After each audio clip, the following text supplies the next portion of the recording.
Chain কাটানোর অনুষ্ঠানে দাওয়াত খেতে গিয়ে পড়লাম তুফানের কবলে। আজকে গেছিলাম আমাদের মুন্সিগঞ্জের চরবানিয়াল এক ভাতিজার চেন কাটানোর অনুষ্ঠানে দাওয়াত খেতে। সেখানে গিয়ে খাওয়া দাওয়ার এক অন্যরকম অভিজ্ঞতা হলো। আসলে দাওয়াত আমি ছাইড়া দিলেও দাওয়াত আমার কোনোভাবে ছাড়ে না। এই রোস্ট পোলাও আর গরুর মাংস থেকে কোনোভাবে আমি দূরে সরতে পারতাছি না, শরীরের ওজনও কমাইতে পারতাছি না। সেদিন পোলাওর সাথে গরুর মাংসটা আমার কাছে এত পরিমাণে মজা লাগছে, তার থেকে বেশি মজা লাগছে দইটা। তারপর খাওয়া দাওয়া শেষে একটু কাহিল হয়ে গেছিলাম।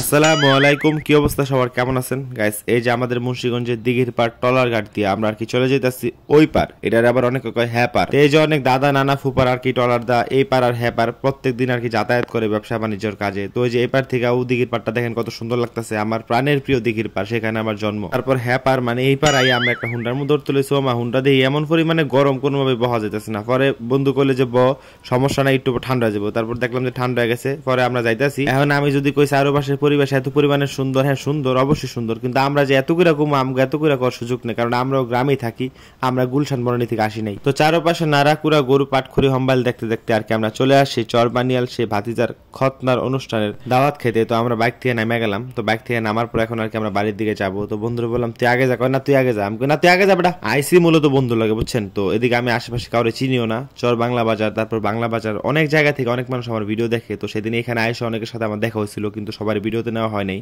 আর আজকে এই ভদ্রলোকের আর কি চেন কাটানোর অনুষ্ঠান, তো ওর সাথে কিছুক্ষণ মজা করতেছিলাম, ওরা কিছু জিগাইতেছিলাম। এটা আপনার একটা রিলস ভিডিওর মধ্যে দেখেন। ওর কথাগুলা কি একবারে স্ট্রেট কাট কথা বলে বুঝছেন। আর এদিকের আশেপাশের পরিবেশটা এত পরিমাণে ক্লিন, মানে তারা উঠান বাড়ি করে এত সুন্দর করে লেপে পুছে রাখে, এটা দেখে আমার কাছে খুব ভালো লাগতেছে। আমাদের বাসা মনে হয় না এত সুন্দর করে লেপা পুছে রাখে আম্মু, মানে মানুষ খুব যত্ন করে আর কি বাড়িঘর পরিষ্কার করে রাখে। তো তারপরে যে প্যান্ডেলের মধ্যে ঢুকে গেলাম, দেখলাম সবাই আর কি খাওয়ান দাওয়ান খাইতেছে, খুব মজা করে খাইতেছে। তো বন্ধুরা আমি খালি কইতাছি কি রে আমরা বমু কোন সময়, তো সিট মিট নাই রে।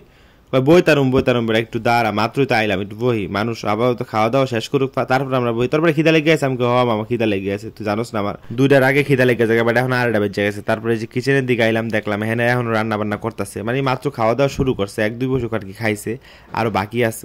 তো এই যে ফ্রাই বাজতাছে, তারপরে যেদিকে দই কাটতেছে। তো হ্যাঁ আমি দাঁড়া রয়েছি, বন্ধু কইতাছে এবারে চালু আছে, সিট পাইছি। তারপর গিয়া বইলাম, তারপরে যে বন্ধু খাবার বাড়তেছে, আমাকে প্লেট দিয়ে আলুছে, প্লেট দো আছে তুই পারলে হাত দিয়ে, আমি হাত ধুয়ে আইছি মাত্র, তুই কইছ মতন আমি হাত দিয়ে পড়ছি। তারপরে যে বন্ধু ফোলাও আগে আমার বাইরা দিল, দেখেন এমন বন্ধু বান্ধব কয়জনের আছে, আমার আগে ফোলা বাইরা দিল, আমি একটা ফ্রাই নিলাম, এখন হয় ফোলা হইল না বুঝছেন। তারপর আমি একটু সালাদ নিলাম ওমা, তারপর দিয়ে হয় আমার আবার একটা ফ্রাই দিল, দেখছেন এমন বন্ধু বান্ধবের কই জায়গাটা বুনা করে খাওয়াইতে মন চায় বুঝছেন। যাই হোক এখন 2টা ফ্রাই নিয়ে মনে মনে কইতাছি 2টা রোস্ট পাইলে আরো ভালো লাগতো, দেখছেন আমাদের চাওয়ার কোনো শেষ নাই। তারপর দেখলাম বন্ধু আমার একটা রোস্ট দিল, ফ্রাই খাওয়া শেষ হয় না, একটা রোস্ট দিয়ে দিছে, ওমা দিয়ে আরেকটা রোস্ট দিয়ে দিছে। এখন আমি তো 2টা রোস্ট চাইছিলাম মনে মনে, এখন খুশি হয়ে গেছি গা। কিন্তু পরে চিন্তা করলাম এই 2টা রোস্ট খাইয়া 2টা ফ্রাই খাই আমি কি গরুর মাংস খাই? তার গরুর মাংসটা তো মেইন, ওইটা না খাইলে কেমন হয় কন, ওইটা তো বিয়ের একটা মেইন আকর্ষণ খাবারের মধ্যে।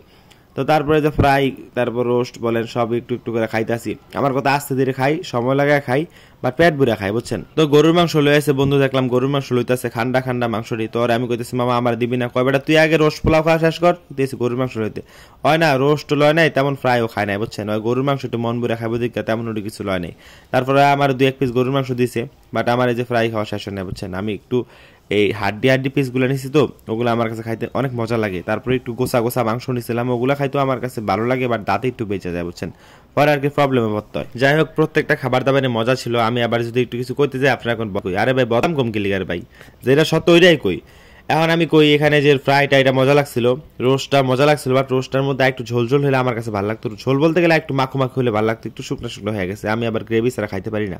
তারপর গরুর মাংসটা মজা লাগছে, দইটা অলমোস্ট মজা লাগছে, বাট একটা কথা কি জানেন, ডাল রান্না করে না, ডাল ছাড়া তো আমার খাওয়া দাওয়া অসম্পূর্ণ। আসলে আমি এমন অনেক জায়গায় দাওয়াত খেতে গেছি যে জায়গায় আর কি ডাল রান্না করে না, এটা আসলে এক এক জায়গায় এক নিয়ম বুঝছেন। তো আজকের আমার পরে বিউটিফুল টি শার্ট এবং ব্যাগিটা আপনারা পেয়ে যাবেন এয়ার ফ্যাশনে। তো খাওয়া দাওয়া শেষে একটু বাসায় গিয়ে বসলাম, দেখলাম গরম লাগতেছে বুঝছেন। তারপর একটু গেটের দিকে আসলাম, দেখলাম হ্যাঁ গরম লাগতেছে, একটু পর দেখি আমার তুফান ছেড়ে দিছে বুঝছেন। মানে যে পরিমাণে গরম লাগতেছিল একটু আগে, এখন মানে এত পরিমাণে শান্তি লাগতেছিল আমি আপনাদেরকে বলে বোঝাতে পারবো না। আর গ্রামীণ এরকম দৃশ্য আপনি শুধু গ্রামে থাকলে দেখতে পারবেন তুফান। তারপর আর কি প্রচন্ড পরিমাণে বাতাস হইতেছিল, আমরা ধুলাই কিছু দেখতে পারতেছি না। আমরা একটা চায়ের দোকানের মধ্যে কিছুক্ষণ বসছিলাম, দেন আমরা চলে আসছি। তো গাইস ব্লগটা ছিল এ পর্যন্তই, সবাই ভালো থাকবেন, আল্লাহ হাফেজ।